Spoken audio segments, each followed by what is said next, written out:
Senhor. Amém. É motivo de alegria estarmos todos reunidos novamente na casa de Deus. Mais uma noite na casa do Senhor. Mais um dia que o Senhor nos concedeu vivos aqui na terra, diante da sua maravilhosa graça. Amém. Peço que todos abram suas Bíblias no livro de Juízes. Juízes, capítulo de número 7. Livro de Juízes, capítulo de número 7. Do verso 1 ao verso 3. Uma breve leitura. Fico feliz de encontrar novamente essa congregação. Congregação de me cresci, tecnicamente, espiritualmente falando, né? Aleluia! Quem achou isso também? Amém. 7, versículo 1 ao 3. Capítulo 7. Eu tenho para procurar, não interessa não. Posso me ler? Então Jerubaal, que é Geão, se levantou de madrugada e todo o povo que com ele havia, e se acamparam junto à fonte de Arode, de maneira que tinham o arraial dos Midianitas para o norte do vale, perto do outeiro do Moré. E disse o Senhor a Gideão: muito é o povo que está contigo, para andar os midianitas em sua mão, a fim de que Israel não se glorie contra mim, dizendo: a minha mão me livrou. Agora, pois, apregou aos ouvidos do povo, dizendo: quem for medroso e tímido, volte e retire-se apressadamente das montanhas de Gileade.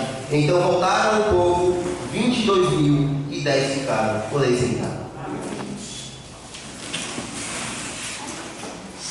Passagem gloriosa. Uma passagem que é conhecida por toda a igreja, mas é uma passagem que era mais cantada do que falada, eu diria. Muitas vezes, quando eu ouvi sobre essa passagem dentro da congregação do Senhor, muitas vezes foi através daquele louvor que todos conhecem, né? Mandar quebrar o cântaro, o toque, as buzinas. Esse louvor que fala sobre essa passagem de Juízes, do capítulo 7 em diante. Mas antes de chegarmos nessa introdução do capítulo 7, eu queria fazer uma breve recapitulação com a igreja, partindo do capítulo 6. Se puder me acompanhar, capítulo 6, versículo 1. Antes mesmo de chegar nessa parte, o povo de Israel é um povo que sabemos que era um povo muito indeciso com a sua vida, assim como eu vejo muitos que estão hoje dentro da igreja, que Deus falava para fazer de uma maneira, que Deus colocava eles de um jeito, mas eles sempre faziam o contrário quando tudo estava bem. Era um povo que quando estava mal, clamavam a Deus, mas quando tudo estava bem, se viravam para Deus, viravam as costas para Deus. E isso é algo que nós vemos nos dias de hoje. E a partir desse momento aqui que eu queria falar, no final do capítulo 5, onde Débora e Baraque fizeram um cântico ao Senhor sobre a vingança de Israel, de um acaso que estava ocorrendo sobre Israel, e Israel foi livrado e passou 40 anos de paz. Após esses 40 anos de paz, vai se repetir a mesma história. O povo de Israel vai fazer o que não é bom, ou seja, o que é mal aos olhos do Senhor. Como vai nos falar no primeiro versículo do capítulo 6, que vai nos dizer assim: porém os filhos de Israel fizeram o que era mal aos olhos do Senhor, e o Senhor os deu nas mãos dos midianitas por 7 anos. E o que aconteceu nesses 7 anos em que o Senhor entregou Israel novamente na mão dos inimigos? Vai nos falar o seguinte: que Israel, por ser um povo rebelde, se rebelar contra Deus novamente, Deus entrega o povo de Israel na mão dos midianitas, mas não só dos midianitas, porque juntamente com os midianitas se juntaram os amalequitas e se juntaram muitos outros povos do norte que ali habitavam. Ou seja, os povos que eram inimigos entre si estão agora nesse momento todos reunidos contra Israel. E Israel vai se ver novamente nesse cerco, vai se ver novamente numa situação trancada, numa situação difícil. Mas Israel não se encontra naquela situação porque foi do agrado de Deus. Mas Israel se encontra naquela situação porque eles mesmos procuraram aquilo. E vai nos dizer que os povos, os amalequitas, circularam por Israel, e Israel ainda tentou lutar contra eles no meio do seu campo. Israel ainda tentou afrontar contra eles. Porém, quando Deus determina algo, não tem como a gente mudar isso. Isso é um fato. Deus entregou Israel na mão deles. Não tinha como Israel lutar contra aquele povo que vinha contra eles. Não tinha como o povo de Deus fazer algo naquele momento. E então o povo de Deus vai sendo empurrado cada vez mais para trás de suas terras. O povo de Deus vai sendo afastado cada vez mais dentro do seu próprio território. E o que os povos amalequitas vão fazer agora? Eles pensando, estavam em grande número, tanto que na passagem vai nos descrever que eles eram tantos, que eram como se fosse uma chuva de gafanhotos, como aquela que teve nas 10 pragas. Mas nos descrever que eles eram tantos, tinham tantos camelos, tantos guerreiros, que não se dava nem para contar, que poderia ser até comparado com a areia da praia. E então, nesse exato momento em que Israel vai tentar arrumar alguma saída, os amalequitas vão comendo seus recursos, vão invadindo suas terras para destruir, eles vão tirando toda aquela necessidade que Israel tinha. Israel vai tentar recolher recursos, mas não vai conseguir. Porque o que os amalequitas fizeram? Trouxeram todo o seu gado, seus bois, suas ovelhas, e eles ali se ajuntaram nas terras férteis de Israel, terras que davam muitos frutos, e comeram tudo. Botaram para o seu gado comer toda aquela terra, destruíram todo o resto que tinham, para assim não sobrar nada para Israel, e Israel ficar no estreito, tanto fisicamente contra eles em guerra, quanto em fome. E agora, a partir do versículo 6, vai nos dizer o seguinte, que Israel se empobreceu muito pela presença dos midianitas. E então, os filhos de Israel fizeram o quê? Alguém tenta chutar? Dobraram o joelho e foram clamar a quem? Ao nosso Senhor. Porque Israel só vê que precisa de Deus quando está naquela situação crítica. E a partir desse momento eles se dobram e vão clamar a Deus, achando que tudo vai se resolver como sempre se resolveu. E então, a partir do versículo 7, vai nos dizer que após eles clamarem a Deus por causa dos midianitas, o Senhor vai enviar um profeta aos filhos de Israel e do Egito, e vai nos dizer assim: assim diz o Senhor Deus de Israel, do Egito eu vos fiz subir e vos tirei da casa de servidão, e vos livrei da mão dos egípcios e da mão de todos aqueles que vos oprimiam. Eu vos expulsei diante de vós e vos dei a sua terra. E vos disse: eu sou o Senhor vosso Deus, não temeis aos deuses dos amorreus, em cuja terra habitais, mas não destes ouvidos à minha voz. É pesado ouvir um negócio desse, porque muitas vezes nós olhamos isso no contexto do Antigo Testamento, mas quantas vezes isso não ocorre dentro da casa de Deus hoje em dia? Quantas vezes o Senhor fala aqui através dos seus servos? Quantas vezes o Senhor não fala através de um louvor? Até aquele que só deixou um versículo e orou pelo versículo, porque muitos de nós às vezes estamos naquele dia que não temos muito para falar, mas o Senhor coloca um versículo em nosso coração, nós chegamos aqui na frente com a oportunidade que nos é dada e nós damos o versículo, às vezes oramos por ele e agradecemos. E algumas pessoas dentro do banco, dentro de suas mentes, ainda julgam aqueles que apenas deixam o versículo. Ainda assim, seu consciente fala: aquele não lê Bíblia, aquele está desviado. Porque muitas vezes a pessoa deixou apenas o versículo, mas muitas vezes essa pessoa que julga, se ela se ligasse na palavra, muitas vezes aquela palavra é direcionada para ela. E muitas vezes ocorre algo na vida dessas pessoas e elas ficam igual a Israel. Quando está tudo mal, vão fazer o quê? Vão clamar a Deus. Mas quando estava tudo bom para elas, quando estavam com uma super força de crente, quando para elas estava tudo certo e julgando o próximo, e não ouviram a palavra que Deus tinha dito a elas, por mais simples e pequena que seja. Então agora, a partir do versículo 11 do capítulo 6, vai nos dizer que um anjo do Senhor veio e assentou-se debaixo do cavalo que estava em Ofra, que pertencia a Joás, a Bezitra, e Gideão seu filho, que estava malhando trigo no lagar para o salvar dos midianitas. Esse salvar dos midianitas se refere ao trigo, que Gideão estava malhando esse trigo, cultivando ele, tratando ele, em um lugar mais afastado, onde os midianitas ainda não tinham chegado. Porque, como eu falei antes, os midianitas estavam acabando com todos os recursos de Israel. Então agora, a partir do versículo 12, o anjo do Senhor vai aparecer e vai lhe dizer a pequena frase para Gideão, que vai começar a dar um contexto de quem é Gideão. E o anjo do Senhor vai dizer assim: o Senhor é contigo, homem valoroso. Mas Gideão lhe respondeu: ai, Senhor meu, se o Senhor é conosco, por que tudo isso nos sobreveio? E que é feito de todas essas maravilhas que nossos pais nos contaram, dizendo: não nos fez o Senhor subir do Egito? Porém agora o Senhor nos desamparou e nos deu nas mãos dos midianitas. Então, a partir do versículo 14, vai nos dizer que o Senhor olhou para ele, para Gideão, e disse: vai nessa tua força e livrarás a Israel das mãos dos midianitas. E ele solta o que eu gosto de chamar de a famosa frase de efeito de Deus: porventura, não te enviei eu? Essa frase que Deus fala não é uma frase comum, digamos assim.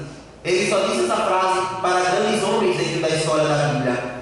Se nós formos parar para ler, ele falou isso para Josué, quando Josué ficou com medo de suceder a Moisés, pois Josué sabia que Moisés era um grande homem, um dos homens que teve a maior intimidade com Deus, que conversava com Deus como se fosse no cotidiano normal, como se estivesse falando com um de nós, claro que com todo respeito, mas ninguém falava com Deus como Moisés falava. E Josué, após a morte de Moisés, ficou com medo de suceder e medo de não ter a capacidade de gerir aquele povo como Moisés geria.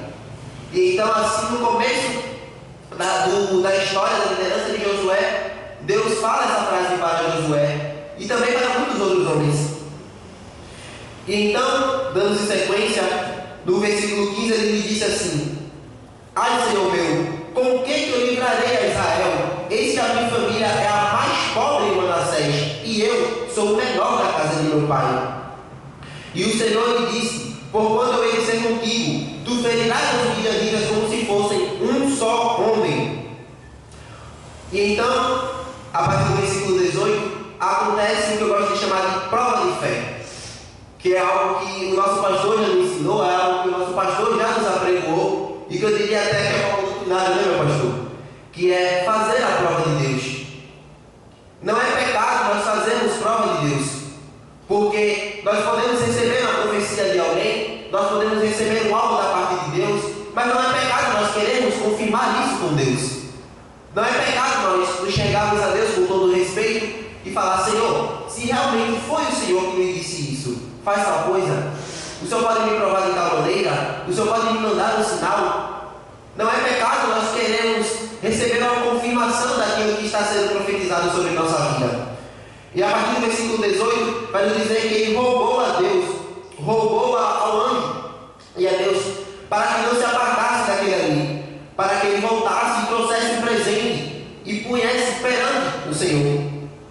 E então o Senhor e o anjo disseram que iriam lhe esperar. E Gideão foi para dentro de casa, preparou um cabrito e preparou bolos com fermento para consagrar ao Senhor. Irei adiantar por conta da hora. E então, após isso, o Senhor, no versículo 20, o anjo do Senhor vai dizer assim: tomai essa carne e os bolos de fermento e põe sobre esta pedra e derrama-lhe o caldo. E assim Gideão fez. E o anjo do Senhor estendeu a ponta do cajado que estava na sua mão e tocou a carne e os bolos. E então subiu fogo da pedra e consumiu a carne e os bolos sem fermento. E o anjo do Senhor desapareceu de seus olhos. E a partir do versículo 22 é que Gideão recebe a sua confirmação e cai em si. E ele fala assim: então viu Gideão que era o anjo do Senhor, e disse Gideão: ah, Senhor Jeová, que eu vi o anjo do Senhor face a face. Glória a Deus. É glorioso ver isso. É glorioso de imaginar quão grande foi para Gideão receber aquela confirmação diante de seus próprios olhos, ver o anjo do Senhor estendendo um cajado e consumindo aquela oferta que ele estava mandando para Deus. E a partir do versículo 24 vai nos dizer que Gideão edificou um altar naquele local. Naquele local em que ele consagrou a Deus. E o nome desse altar foi: Pai seja contigo, não temas, não morrerás. Fazendo relação com aquela profecia que ele recebeu de Deus, com a promessa que ele recebeu de Deus, em que ele iria acabar com os midianitas e ele não seria tocado. E mais à frente, quando vai nos dizer no versículo 25, que naquela mesma noite o Senhor disse para ele: toma o boi de 7 anos, derruba o altar de Baal, que é de teu pai, e corta o poste que está ao pé dele, e edifica ao Senhor teu Deus um altar no cume deste lugar forte, no lugar conveniente. Toma o segundo boi e oferecerás um holocausto com a lenha que cortaste do bosque. Nesse momento aqui, Deus já está colocando tudo no seu devido lugar. Deus já está começando a criar uma situação para que o povo de Israel caia em si o que está realmente acontecendo naquele local.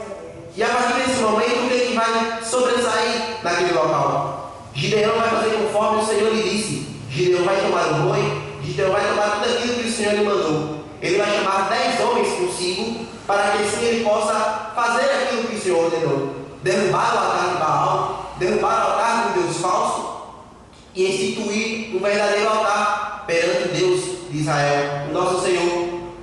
E então durante a noite ele faz esse trabalho. Ele corta o bosque que estava ali, retira aquela árvore e institui um altar a Deus, derrubando o altar de Baal.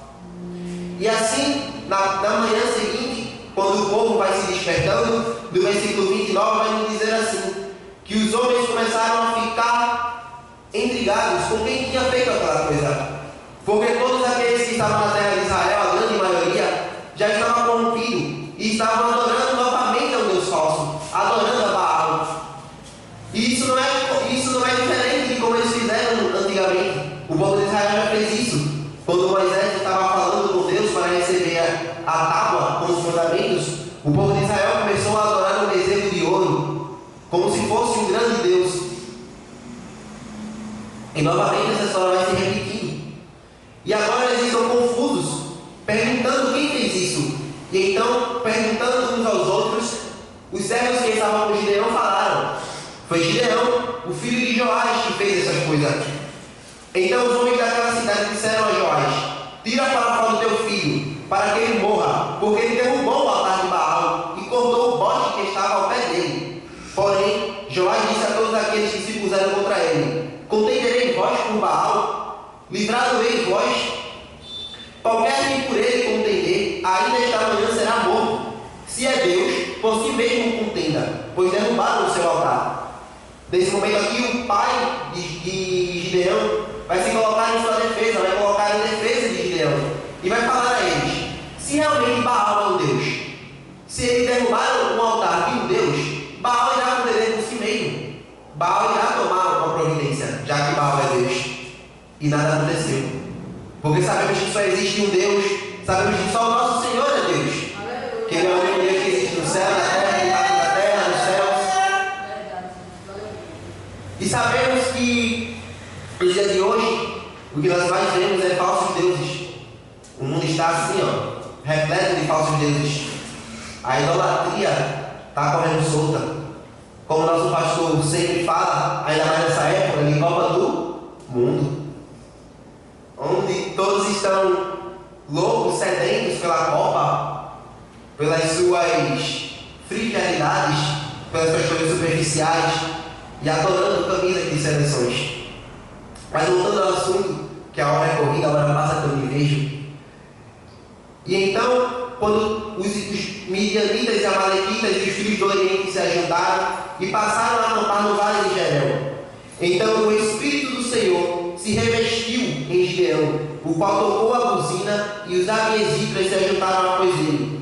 E enviou mensageiros por toda a tribo de Manassés, que também se ajuntou após ele. E também enviou mensageiros a Asser, a Zebulon e a Naphtali, que saíram-lhe ao encontro. E disse Gideão a Deus: se hás de livrar Israel por minha mão, como dissestes, eis que porém um novelo de lã na eira, se o orvalho estiver somente no novelo, e toda a terra ficar seca, então conhecerei que hás de livrar Israel por minha mão, como dissestes. E assim sucedeu. Porque no outro dia se levantou de madrugada e apertou o novelo, e o orvalho que espremeu do novelo encheu uma taça de água. E disse Gideão a Deus: não se aceita contra mim a tua ira. Se ainda falar só esta vez, rogo-te que só esta vez faça a prova com o novelo. Rogo-te que só o novelo fique seco, e em toda a terra haja orvalho. E Deus assim fez naquela noite, pois só o novelo ficou seco, e sobre toda a terra havia orvalho. Sobre essa sequência que eu acabei de ler, nos mostra novamente Gideão fazendo prova de Deus, pedindo a Deus que novamente confirmasse aquilo que tinha dito a ele, e que realmente, se era a vontade de Deus, Deus iria confirmar a ele como esse sinal, de que realmente ele seria o homem que iria livrar Israel da mão dos midianitas, dos amalequitas e todo aquele povo que havia se reunido. E agora chegamos finalmente ao versículo 7, capítulo 7, onde realmente quero deixar a mensagem verdadeira em que, quando eu olhei no nome da escala, eu, em oração com Deus, pedi que Ele me desse um algo para falar. Porque quando a gente vê o nosso nome na escala para apregoar, nós nem sempre temos algo no nosso coração, não é que nós não lemos a Bíblia, mas fica naquele do nosso pensamento: o que será que eu vou falar? O que o Senhor quer de mim? E é isso que nós temos que nos perguntar sempre quando estamos diante da vontade de Deus. Nós temos que sempre nos pôr em oração e perguntar a Deus o que é que Ele quer de nós, o que Ele nos requer. E em oração a Deus, Ele colocou esse capítulo 7 no meu coração.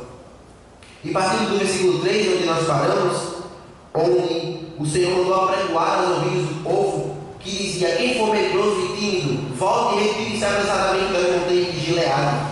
E então voltaram do povo 22 mil e 10 mil ficaram. Existiam ali naquele local 32 mil do povo de Israel reunidos. Porém, como nós sabemos, o nosso Deus, Ele é um Deus que sempre coloca os pontos nos is. Como assim, jovem? O nosso Deus, Ele não é um Deus que deixa pontas soltas em um assunto que Ele se envolve. Ele não é Deus de deixar falhas. Ele não é Deus de deixar a coisa incorreta onde Ele está querendo endireitar.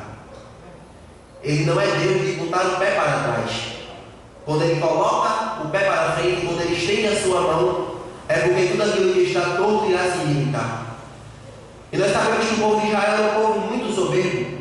Era um povo que tinha por si, que era grandioso, que era um povo exaltado por si mesmo.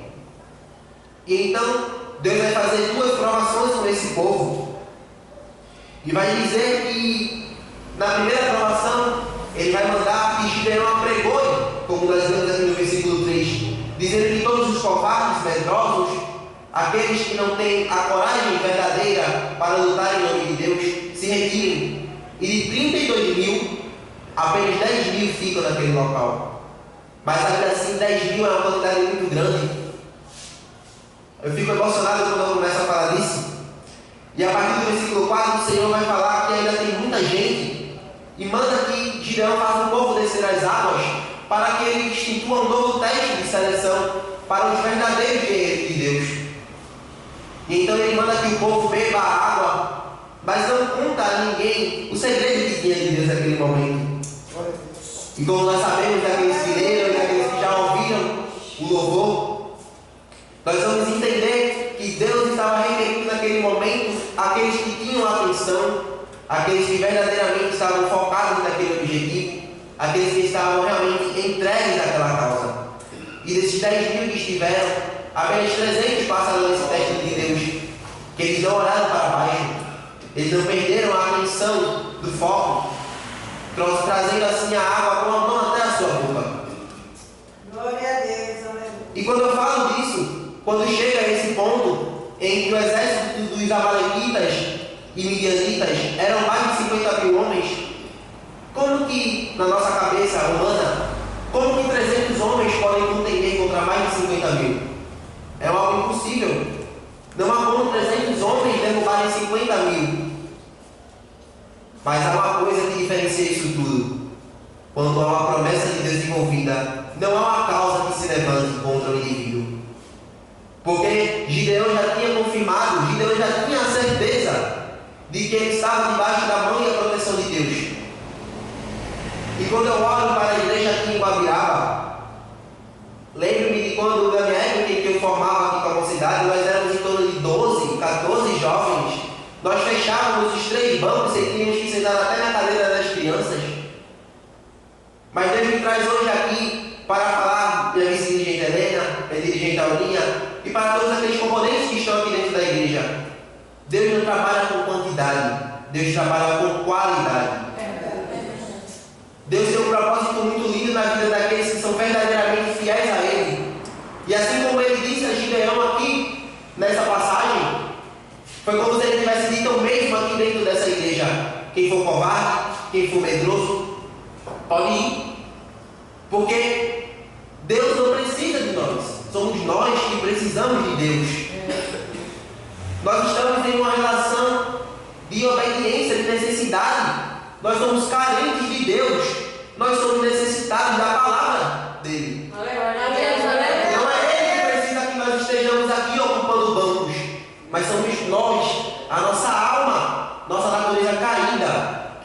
necessita estar aqui dentro, cada dia mais se renovando e estando mais junto do nosso Criador.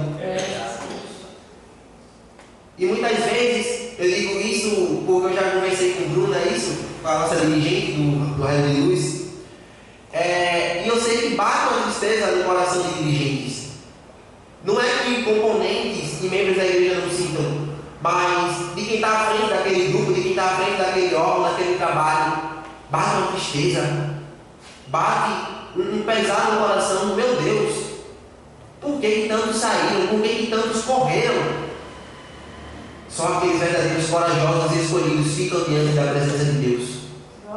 Não há espaço para covardes dentro da casa de Deus. Não há espaço para medrosos dentro do corpo de Deus. Deus chama aqueles que são corajosos, aqueles que têm valentia para lutar por Ele, aqueles que verdadeiramente querem dizer: eu estou aqui por ti, meu Deus. Eu estou aqui para servir. Faz de mim o que o Senhor quiser. Apenas esses verdadeiros chegarão no grande dia, irão olhar e irão dizer: valeu a pena. Valeu a pena eu verdadeiramente ser corajoso, eu verdadeiramente ser fiel a esse Deus. Porque mediante a uma casa cheia, eu fui um dos poucos que fiquei. E cá estou, naquele grande dia, onde não haverá mais choro, não haverá lágrimas, pranto, esse apego no coração das dirigentes e componentes, toda essa tristeza carregada no coração irá ser lançada fora, e nós devemos nos alegrar olhando para nosso Senhor face a face. Nós vamos estar diante da face de Deus e tudo será resolvido. E após essa sequência, onde Gideão liderou apenas 300 homens, onde ele teve uma outra confirmação através do povo inimigo, onde Deus fala para Gideão para ele se esgueirar com o seu moço Purá, o filho Purá, para perto da tenda dos inimigos. Ele ordena que ele desça no vale onde estão aqueles exércitos de gafanhotos, aquele enxame de inimigos. E vai ele e seu filho, eles escutam uma conversa dos inimigos, onde um dos inimigos fala que teve um sonho estranho, onde ele sonhou que uma torrada ia queimar ao redor do povo. Isso vai nos falar no versículo 9. E sucedeu que naquela mesma noite o Senhor lhe disse: levanta-te e desce ao arraial, porque eu tenho dado na tua mão. E se ainda tens de descer, desce tu e o teu moço Purá no arraial, e ouvirá o que dizes. Então, fortalecidas as tuas mãos, descerás ao arraial. E então desceu ele com o seu moço Purá, até o extremo das sentinelas que estavam no arraial. E os midianitas, os amalequitas e todos os filhos do Oriente jaziam no vale, como gafanhotos em multidões. E eram inumeráveis os seus camelos, como a areia que há na praia do mar. E chegando, pois, Gideão, eis que estava contando um homem ao seu companheiro um sonho, e dizia assim: eis que tive um sonho, e vi um pão de cevada torrado, e rodava pelo arraial dos midianitas, e chegando à tenda do comandante, a derrubou, e ficou caída. E respondeu seu companheiro e disse: não é isto outra coisa, senão a espada de Gideão, filho de Geás, varão israelita, Deus tem dado na sua mão aos midianitas e todo este arraial. A partir desse momento, creio eu que não tinha mais medo algum. Não tinha mais por que Gideão duvidar de algo, porque diante do sonho que o próprio inimigo teve, que Deus criou aquela situação, do que mais temer.